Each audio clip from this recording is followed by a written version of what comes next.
السلام علیکم۔ حضرت عبداللہ بن سلام رضی اللہ تعالیٰ عنہ۔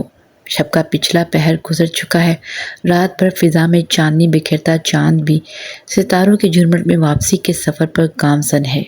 یثرب کے ایک سرسبز کھجور کے باغ کے درمیان واقع خوبصورت حویلی کے اسٹڈی روم میں یہودیوں کے سب سے بڑے عالم، امام اور سردار حسین بن سلام توریت کے مطالعہ میں مصروف ہیں۔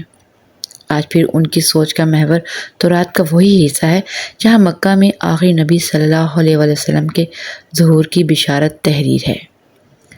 حسین کچھ عرصے سے محسوس کر رہے ہیں کہ وہ جب بھی توریت کی ان آیات کا مطالعہ کرتے ہیں تو انہیں ایک عجیب کیفیت سے گزرنا پڑتا ہے۔ انہیں توریت میں تحریر کردہ آخری نبی کے آمد کی تمام نشانیاں پوری ہوتی نظر آتی ہیں۔ اور پھر ایک جگہ یہ بھی تحریر ہے کہ ان کے لوگ انہیں مکہ سے ہجرت پر مجبور کر دیں گے اور وہ یثرب میں مستقل قیام کریں گے۔ تو کیا میں اللہ تعالیٰ کی اس آخری رسول کا دیدار کرنے کا شرف حاصل کر سکتا ہوں؟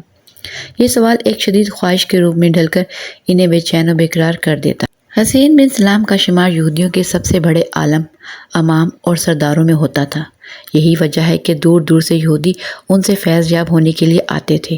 انہیں توریت اور انجیل پر مکمل عبور حاصل تھا۔ رسول اللہ صلی اللہ علیہ وسلم کے مدینہ منورہ آنے کے فوراً بعد انہوں نے اسلام قبول کیا اور حضرت صلی اللہ علیہ وسلم سے ان کا نام عبداللہ رکھا۔ حضور صلی اللہ علیہ وسلم فرماتے تھے کہ عبداللہ بن سلام اہل جنت میں سے ہیں۔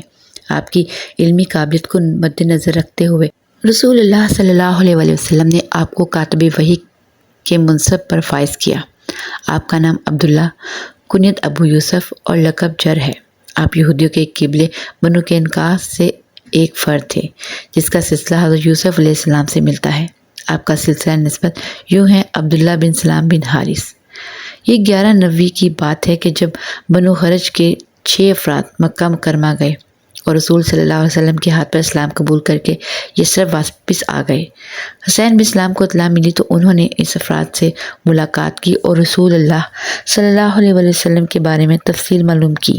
وہ لوگ جیسے جیسے تفصیل بیان کرتے جاتے، حسین کی آنکھوں میں توریت کی تحریر کردہ علامتیں حقیقت کا روپ دھار کر آتش شوق بھڑکا دیتی۔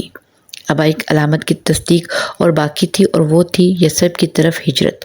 حسین بن سلام اللہ سے دعا مانگتے تھے کہ اے خداوند قدوس، مجھے اتنی زندگی عطا فرما کہ میں شہر یثرب میں تیرے آخری نبی صلی اللہ علیہ وسلم کی زیارت کر کے ان کے ہاتھ پر بیعت کر لوں۔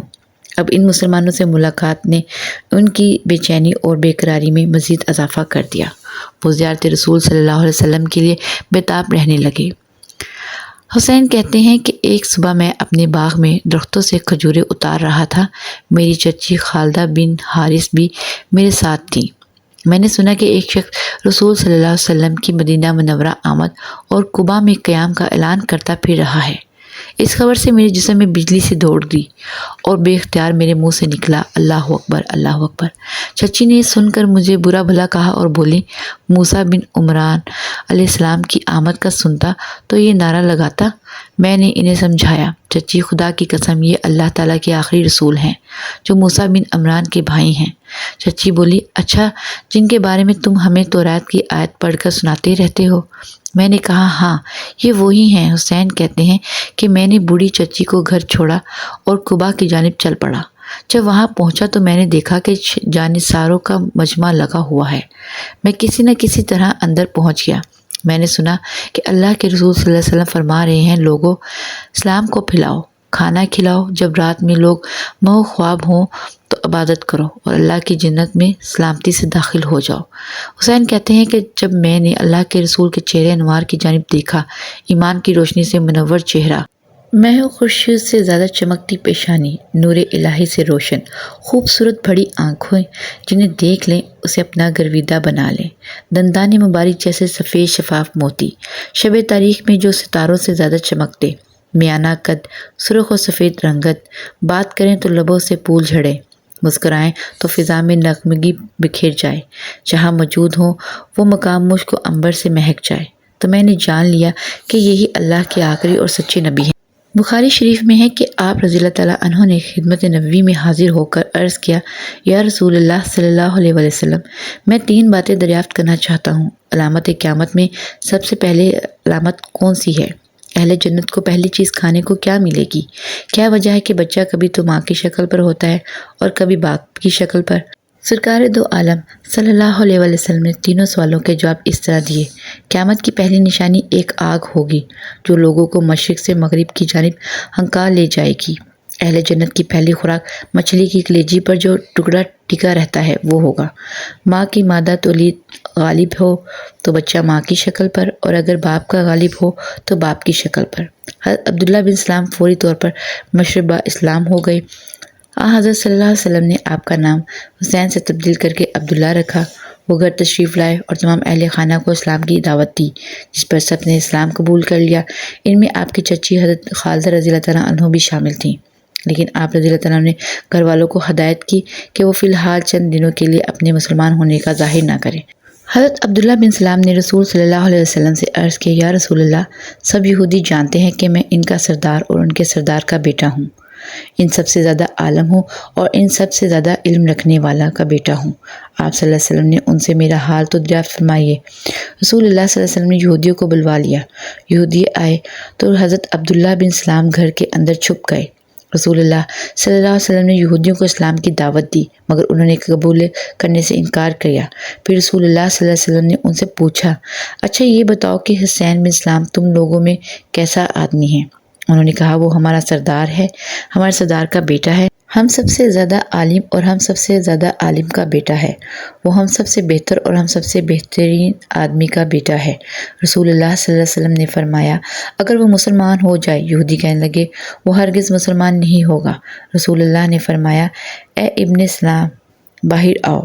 حضرت عبداللہ باہر آئے اور کہا، اے یہودیو، اللہ سے ڈرو، تم جانتے ہو کہ یہ اللہ کے رسول ہیں اور حق کے ساتھ آئے ہیں۔ یہودیوں نے کہا، تم جھوٹ بولتے ہو، تم سب سے بدتر اور سب سے بدتر آدمی کے بیٹے ہو۔ حضرت سعد کہتے ہیں کہ رسول اللہ صلی اللہ علیہ وسلم نے ان کی زندگی ہی میں ان کے لیے جنت کی بشارت دے دی تھی۔ حضرت عبداللہ بن سلام کے چہرے سے خشوع ظاہر ہوتا تھا۔ ایک دن ان سے کہا گیا، لوگ کہتے ہیں آپ جنتی ہیں۔ کہنے لگے، اللہ کی قسم، کسی کو یہ سزاور نہیں کہ وہ ایسی بات کہے جس کا اسے علم نہ ہو۔ میں تمہیں بتاتا ہوں کہ اس کی وجہ کیا ہے۔ ایک مرتبہ میں نے خواب میں دیکھا کہ میں ایک باغ میں ہوں جو بہت وسیع اور سرسبز و شاداب تھا۔ اس کے درمیان لوہے کا ایک ستون تھا جس کے اوپر کا حصہ آسمان میں تھا۔ اس کے اوپر ایک گڑھا لگا ہوا تھا۔ مجھ سے کہا گیا کہ چڑھو۔ میں نے کہا، میں نہیں چڑھ سکتا۔ پھر ایک خادم آیا، اس نے پیچھے سے مجھے اٹھایا، پھر میں اس پر چڑھ کر اس کی بلند تک پہنچ گیا اور وہ گڑھا پکڑ لیا۔ پھر مجھ سے کہا گیا، مضبوطی سے پکڑے رہو۔ پھر میں جاگ گیا۔ میں نے یہ خواب رسول اللہ صلی اللہ علیہ وسلم سے بیان کیا تو آپ نے فرمایا، وہ باغ اسلام ہے اور وہ ستون اسلام کا ستون ہے۔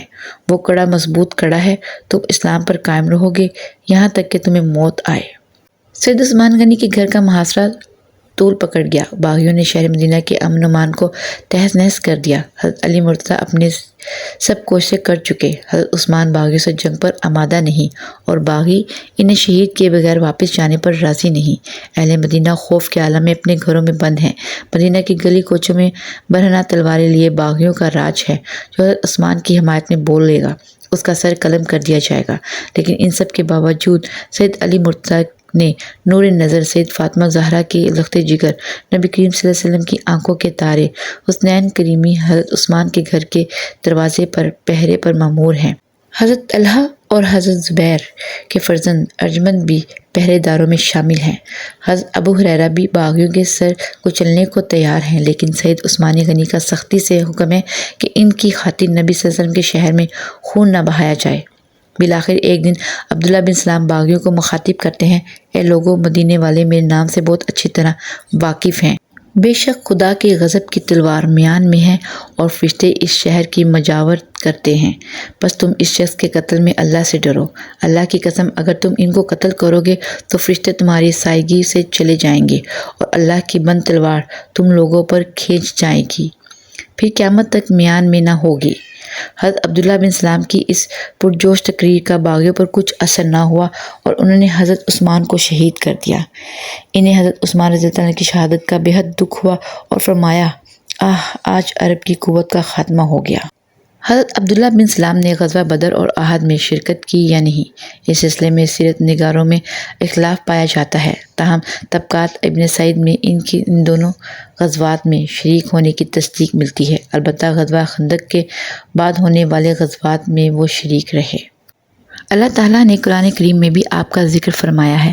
مفسرین کے مطابق سورہ رعد کی آخری آیت اور سورۃ احقاف کی 10ویں آیت میں حضرت عبداللہ بن سلام ہی کی طرف اشارہ کیا ہے۔ حضرت عبداللہ بن سلام نے 43 ہجری میں حضرت امیر معاویہ کی حکومت میں مدینہ منورہ میں وفات پائی۔ انبیاء کرام علیہ السلام اور صحابہ کرام رضی اللہ تعالیٰ عنہ کے ایمان افروز قصص اور واقعات اور حالات زندگی پر مبنی مجموعہ، جس میں ہم اللہ تعالیٰ سے اس مساعی کی قبولیت اور کوتاہیوں سے درگزر کے طلبگار ہیں۔